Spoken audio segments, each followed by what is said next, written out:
ఈ రోజే డౌన్లోడ్ చేయండి. మీ ఫేవరెట్ షోస్ చూడండి. ఏం జరుగుతుంది ఇంట్లో?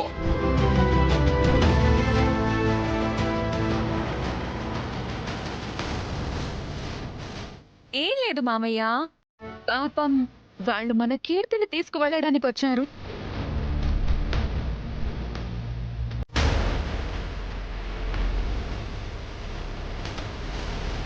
అత్తయ్య మొహమాట పడుతుంది. విశాలాక్షి, అడగడానికి వాళ్ళెవరు, ఒప్పుకోవడానికి నువ్వెవరు?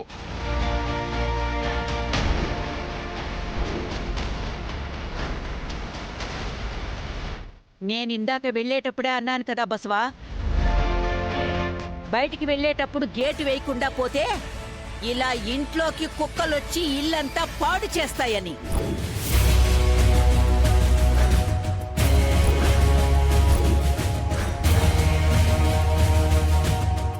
బామ్మ, ఇంటికొచ్చిన వాళ్ళతో ఎలాగైనా మాట్లాడేది? మర్యాదలు చేయడానికి వీళ్ళేమైనా మంచి చేశారా? నువ్వాగమ్మా. ఆ పెళ్ళి ఆగిపోయింది కాబట్టి నేను ఓడిపోయానని ఒప్పుకొని దిక్కులేక నా కూతుర్ని మీ ఇంటికి పంపిస్తాననుకుంటున్నారా?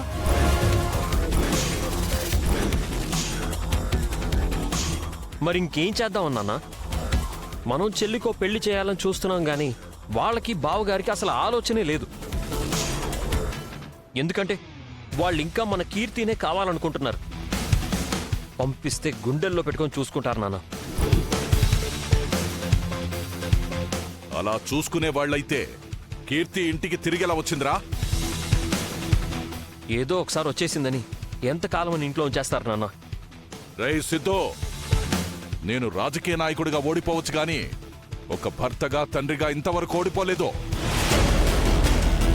నా కూతురు జీవితం ఎలా బాగు చేయాలో నాకు బాగా తెలుసు.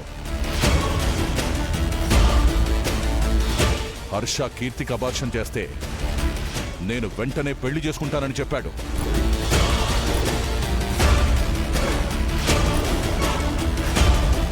అది చేంజ్ చేశాం కాబట్టి హర్షతో మాట్లాడి రేపే రిజిస్టర్ ఆఫీస్లో పెళ్లి ఫిక్స్ చేశాను.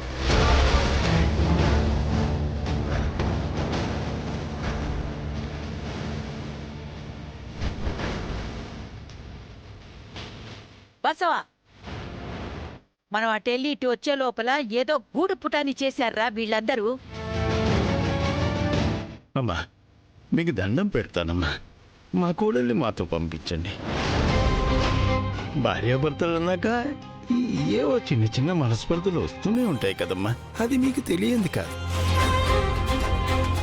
అలాగని ఇంత చిన్నదానికి పెద్ద పెద్ద నిర్ణయాలు తీసుకోవడం ఎంతవరకు న్యాయం తల్లి? చూడు శ్రీనివాస్,